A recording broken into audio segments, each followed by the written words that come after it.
Good morning, the students of class 7. Today I am going to discuss with your social science history class the second chapter of your history book, and the name of the subunit, a closer look, the Cholas.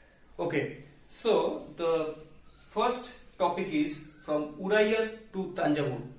So what was written in your book? So let's start. That at that time in the South India, some small ruling families, they ruled the territory, and you know that they fought with each other most often. And at the time, Muttarayar were a chiefly family and subordinate to the Pallava kings. The Pallava kings you have already read about in class 6, that how Pallava kings ruled at the time in South Indian region. And the Muttarayar family, they are the chiefly family and the subordinate to the Pallava kings. But in mid 9th century, Vijayalaya, a former ancient chiefly family of the Cholas, at the time you have already read about the Mohenjar, the three powerful chiefs or kings in South India. These are Cholas, Cheras and Pandya, and together these three are called Mohenjar, and this was mentioned in Sangam literature. So from this family, the Chola family, Vijayalaya, an ancient chiefly, they are from Chola family, and they ruled on Urayur. They ruled in Urayur, captured the Kaveri Delta from the Muttarayar family. So they captured the Kaveri Delta region from the Muttarayar family, who ruled at that region under the Pallava kings. What happened next? Now Vijayalaya, after annexing the Muttarayar, annexing the Kaveri Delta, built the town of Tanjavur and a temple of goddess Nishumboshudini there. So at that time they established a big town named Tanjavur and also established a temple of goddess Nishumboshudini there. So in this way they started building, showing their power and dominion over the region. Now the successor of Vijayalaya conquered the neighboring regions of Pandava, Pallava and Pandyas to the south and north, and made them the part of their kingdom. So in this way, the successor of Vijayalaya, we will see in next that how the successor of Vijayalaya, they conquered the neighboring regions of Pallava and Pandyas and to the south and north, and made them the part of their kingdom. And in this way, the Cholas, they created a huge empire on the South India or in the peninsular region of India. Now we will discuss about the achievements of the successor of Vijayalaya, the Rajendra Chola I and Rajaraja I. That Rajaraja I became the king in 1985 AD and considered the most powerful Chola ruler expand his kingdom.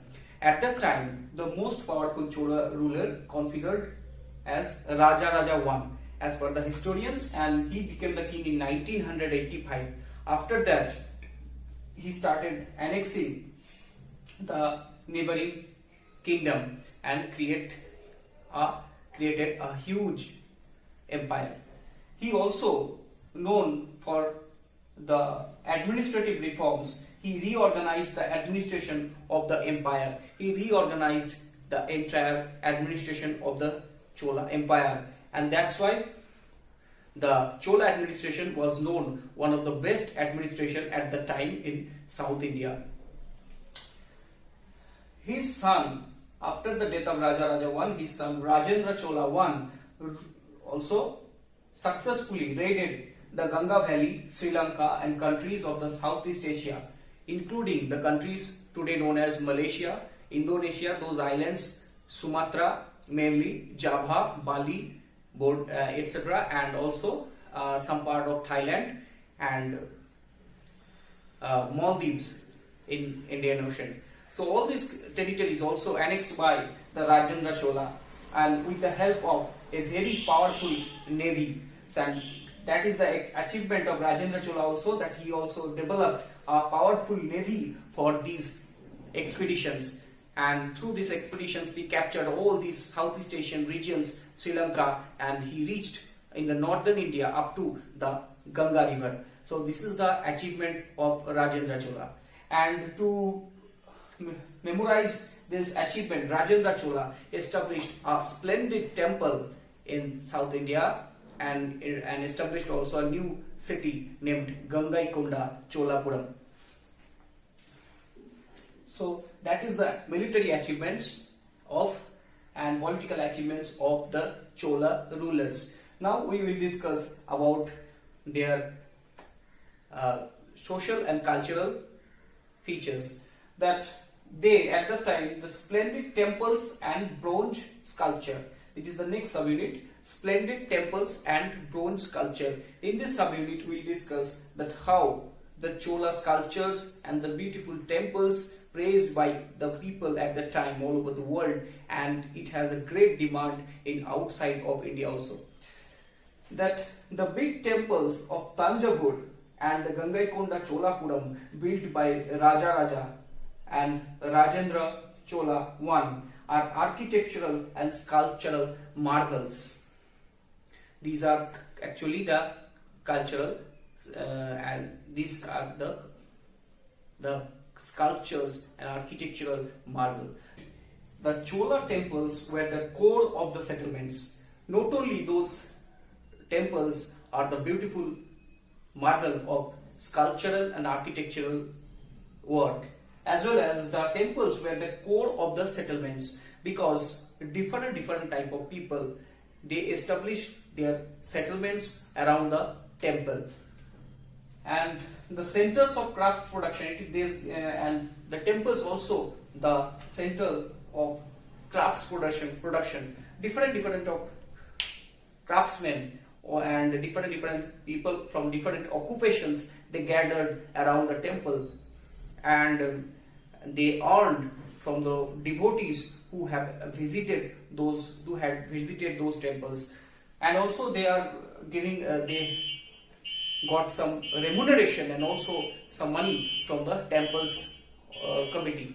Also the temples and the kings and others donated the land to the temples, and the agricultural produce used to maintain all the specialists who worked at the temple and lived near it.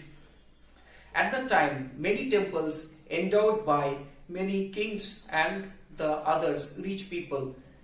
Endowed means they are actually, the temple used the crops cultivated from on those lands, and they looked after the people living around the temple and for the temple, such as the priest, the garland maker, the cooks, the sweepers, the musicians, the dancers, etc.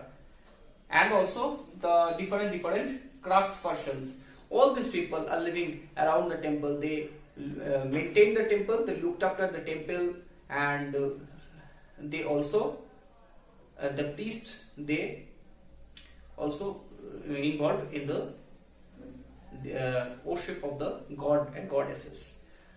And today also we have seen in many temples this type of arrangements, such as in the Tirupati Tirumalai temple in Andhra Pradesh, and in Padmanabhaswamy temple in Kerala, and in Madurai, the Meenakshi temple. This type of arrangements were there.